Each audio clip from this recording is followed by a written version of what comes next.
थेट पुण्यामध्ये जातोय। छगन भुजबळ ओबीसी आंदोलकांच्या भेटीसाठी आता पोहोचलेले आहेत। मंगेश ससाणी यांचं ज्या ठिकाणी उपोषण सुरू आहे त्या उपोषणाला भेट देण्यासाठी आता छगन भुजबळ आपल्या शिष्टमंडळासह त्या ठिकाणी पोहोचलेले आहेत। वडीगोद्रीमध्ये लक्ष्मण हाके आणि वाघमारे यांची भेट घेतल्यानंतर शिष्टमंडळ आता पुण्यामधील आंदोलकांच्या भेटीसाठी दाखल झालेलं आहे। ही थेट दृश्य आपण पाहतोय। मंगेश ससाणी यांचं गेल्या 9 दिवसांपासून उपोषण सुरू आहे। ओबीसी आरक्षण आणि ओबीसींच्या मागण्यांसाठी ससाणे पुण्यामध्ये आंदोलन करतात, उपोषण करतात आणि त्यांच्या आंदोलनाची दखल आता सरकारने घेतली। सरकारचं शिष्टमंडळ पुण्यामध्ये आता ससाणे यांची भेट घेण्यासाठी पोहोचलेलं आहे। वडीगोद्रीमध्ये जात लक्ष्मण हाकेंची भेट घेतली। हाकेंचं उपोषण सोडवण्यामध्ये सरकारला मोठं यश आलं, शिष्टमंडळाला यश आलं आणि त्यानंतर मात्र आता हे शिष्टमंडळ पुण्यामध्ये दाखल झालं। छगन भुजबळ आपण पाहतोय आंदोलकांसोबत चर्चा करतात। पोलिसांचा मोठा बंदोबस्त आपल्याला पाहायला मिळतोय।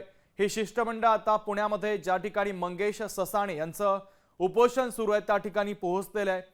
मंत्री उदय सामंत, छगन भुजबळ आपल्याला दिसतायत।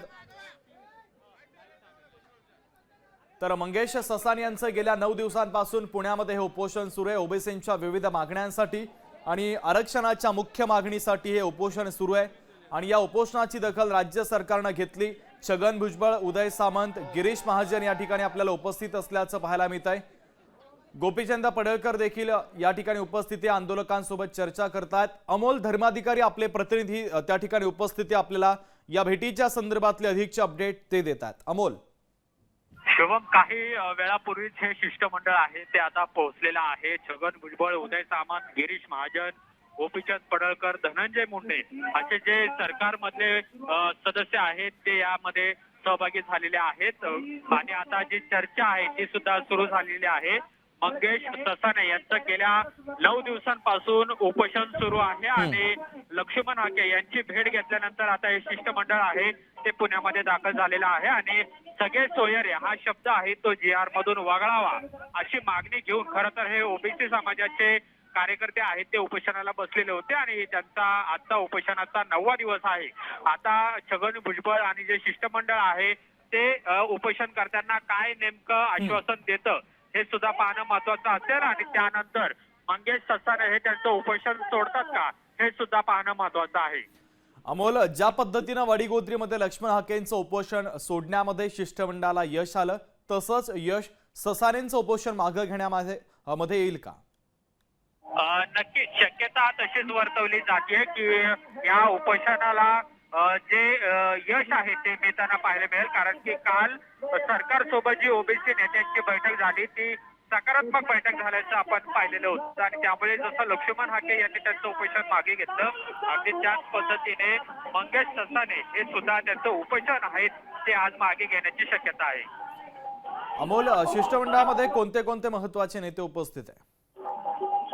मी जसं आता म्हटलं की धनंजय मुंडे, उदय सामंत, गिरीश महाजन आहेत, छगन भुजबळ आहेत, गोपीचंद पडळकर असे जे सरकारमधले मंत्री आणि आमदार आहेत ते सुद्धा आता या संपूर्ण शिष्टमंडळासोबत एकत्र आलेले आहेत आणि मंगेश ससाणे यांच्यासोबत या संपूर्ण नेत्यांची चर्चा आता सुरू झालेली आहे। उदय सामंत सुद्धा या शिष्टमंडळासोबत आपल्याला या दृश्यांमध्ये पाहायला मिळत आहेत। अमोल, ज्या पद्धतीनं वडीगोद्रीमध्ये लक्ष्मण हाकेंना उपोषण सोडताना सरकारच्या वतीने एक पत्रक देण्यात आलं तशाच पद्धतीचं पत्रक ससाणेंना देखील देण्याची शक्यता आहे का?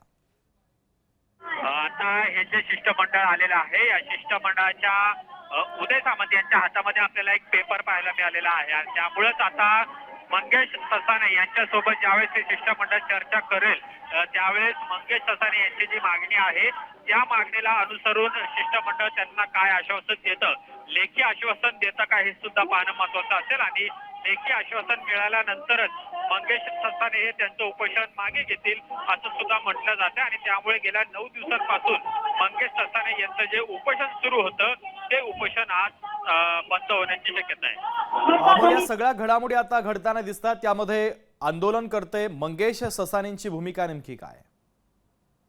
तर राज्य सरकारने मराठा समाजाला आरक्षण देताना जो सगळे सोयरे हा जो शब्द GR मध्ये टाकलेला होता त्यालाच आक्षेप आहे तो मंगेश ससाणे यांनी घेतलेला आहे आणि हा शब्द आहे तो या GR मधून वगळावा ही मागणी घेऊनच त्यांनी खरं तर उपोषणाला सुरुवात केलेली होती आणि गेल्या 8 दिवसांपासून त्यांचं हे उपोषण सुरू होतं। आजचा 9वा दिवस आहे आणि 9व्या दिवसानंतर सरकारचं शिष्टमंडळ आहे ते त्यांच्या भेटीला आल्याचं आपल्याला पाहायला मिळते. आतापर्यंत कोणताही सरकारचा प्रतिनिधी हा त्यांच्याशी चर्चा करायला आलेला नव्हता, पण आज प्रत्यक्ष छगन भुजबळ आणि सरकारचं जे शिष्टमंडळ आहे ते मंगेश ससाणे यांच्याशी चर्चा करण्यासाठी आलेला आहे आणि या चर्चेतून काही सकारात्मक गोष्टी सुद्धा घडण्याची शक्यता वर्तवली अमोल, जाते. महत्वाचे अपडेट या घडामोडीच्या संदर्भात पोहोचवलेले आहेत. तुर्तास धन्यवाद.